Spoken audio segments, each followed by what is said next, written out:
आज दुर्दैव असं आहे की एकेकाळी महाराष्ट्र हा पुरोगामी महाराष्ट्र होता, कारण का इथे अनेक महिलांनी संघर्ष करून आमच्यासारख्या मुलींना महिलांना पुढे येण्यासाठी प्रोत्साहित केलं. पण आज तोच पुरोगामी विचाराचा महाराष्ट्र आज कुठेतरी मागे पडलाय. आज इकडे महिलांवर होणारे अत्याचार आणि अन्याय वाढत आहेत.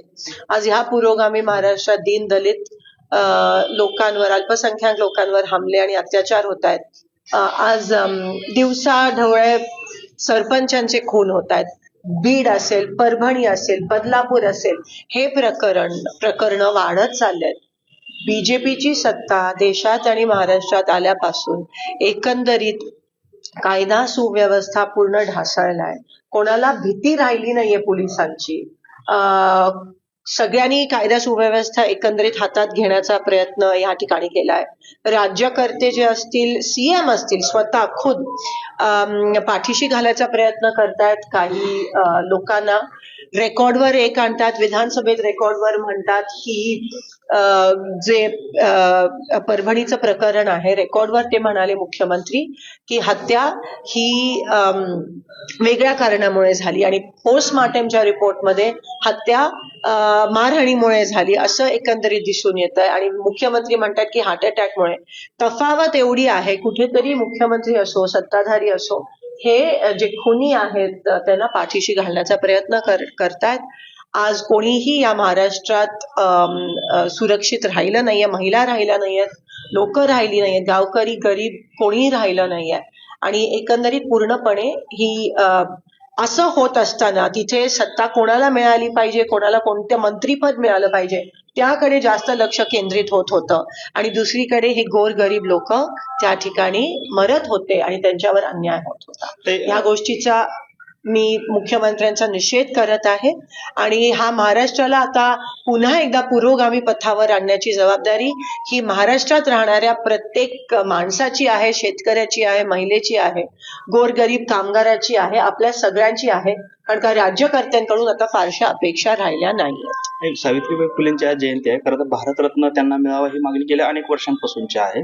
आपण त्यामध्ये कशा पद्धतीची मागणी? नाही, नक्कीच आम्ही संसदेत ही मागणी मांडली आधी आणि वारंवार त्या ठिकाणी आम्ही ती मागणी करणार आहोत आणि त्यांना नक्की मिळेल अशी आम्ही प्रयत्न करणार. बीडमध्ये मसाजूचे सरपंच संतोष देशमुख यांची हत्या झाली आणि त्या प्रकरणाची धनंजय मुंडे यांचं नाव जे तिथले स्थानिक लोकप्रतिनिधींची गोष्ट आहे, त्यांचा राजीनामा मागितला जातोय. मात्र सरकार त्या पद्धतीनं पावलं उचलत नाही. उलट वाल्मिक कराड यांचं नाव खंडणी प्रकरणामध्ये आरोपी आहे, त्यांना मात्र व्हीआयपी ट्रीटमेंट मिळत असल्याचा आरोप. तुम्ही बघा, लॉरेन्स बिश्नोई पासून वाल्मिक कराड पर्यंत जे गुन्हेगार आहेत, जे जेलमध्ये बसून प्लॉटिंग, आणि ते गुजरात आणि हे महाराष्ट्र, म्हणजे आमचं महाराष्ट्र पण युपी, बिहार, गुजरात सारखं बनवतायत, ह्यांना पाठीशी घालतायत. आणि मी जेव्हा बीडला गेली तेव्हा देशमुखांची मुलगी आहे, ती मला म्हणाली, ताई मला खूप भीती वाटते, मी पण पोलीस प्रोटेक्शन मागितलं आणि मला अजूनही देत नाहीये सरकार.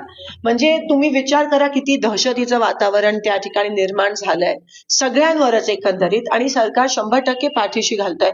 गुन्हेगार जेलमध्ये बसून इंटरव्ह्यू देत आहेत त्या ठिकाणी आणि त्यांच्यासाठी स्टुडिओ सेटअप केला जातो. असं जर असेल आणि गुन्हेगारांना व्हीआयपी ट्रीटमेंट देत असतील, पोलिसांवर प्रचंड प्रमाणात दबाव हे सरकार टाकत असेल, चुकीचे स्टेटमेंट दिल्या, चुकीचे FIR फाईल करायला, डॉक्टरांवर PM रिपोर्ट बदलण्यासाठी जर प्रेशर होत असेल तर सामान्य माणसांनी जायचं तरी कुठे? धनंजय मुंडेंचा राजीनामा झाला पाहिजे असं 100% झालाच पाहिजे. जर ते ह्या प्रकरणात, पूर्ण प्रकरणात ते आहेत असं दिसून येते एकंदरीत.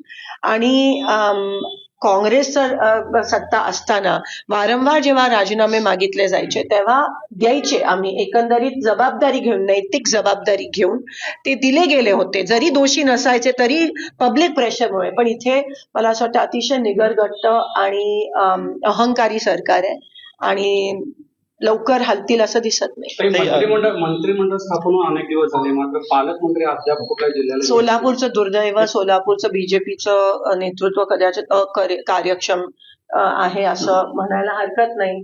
कोणालाही मंत्रीपद मिळालं नाही. एकेकाळी काँग्रेस आणि राष्ट्रवादीची सत्ता होती तेव्हा मुख्यमंत्री आणि उपमुख्यमंत्री या सोलापूर जिल्ह्याला मिळाले. पण आता त्यांचे आमदार असून मंत्रीपद नाही, अजूनही पालकमंत्री. मागच्या वेळेस पण तुम्ही बघा, दर 5 महिन्याला पालकमंत्री सोलापूरचा बदलला. आज एवढी महत्वाची उजनीच्या आवर्तनाची मीटिंग आहे, पाण्याची मीटिंग आहे, आमच्या सोलापुरात दुहेरी पाईपलाईनचं काम अनेक दिवसापासून थांबलंय. शेतकऱ्यांचे पीक त्या ठिकाणी जळतायत. अजूनही पीएम किसानचे हप्ते त्या ठिकाणी मिळाले नाही आहेत. टेक्स्टाईल पार्कचा विषय असेल, सगळ्या प्रलंबित आहे. एक खासदार म्हणून नक्कीच मी तो प्रयत्न करते, पण मंत्रीपद या ठिकाणी किंवा पालकमंत्री नाही म्हणून नेमकं लोकांनी जायचं कोणाकडे हा प्रश्न एकंदरीत होता आणि नुकसान सोलापूरकरांचा होत आहे. की बहीण हा एक जुमला होता इलेक्शनसाठी, तो त्यांनी व्यवस्थित त्या ठिकाणी खेळला. आज लाडक्या बहिणीच्या योजनेमुळे पूर्ण महाराष्ट्र हा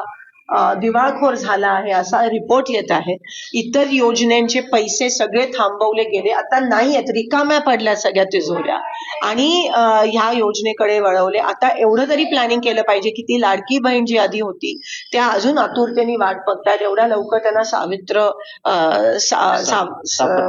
बनवू नका अशी मी विनंती करते. सावत्र बनवू नका अशी मी विनंती करते आणि व्यवस्थित नियोजन करून सगळ्या योजनांसाठी पैसे मिळाले पाहिजेत हा सरकारचा प्रयत्न असायला पाहिजे. पण ते कितपत जमेल त्यांना, कारण का पैसेच नाही आहेत आता महाराष्ट्राच्या तिजोरीत.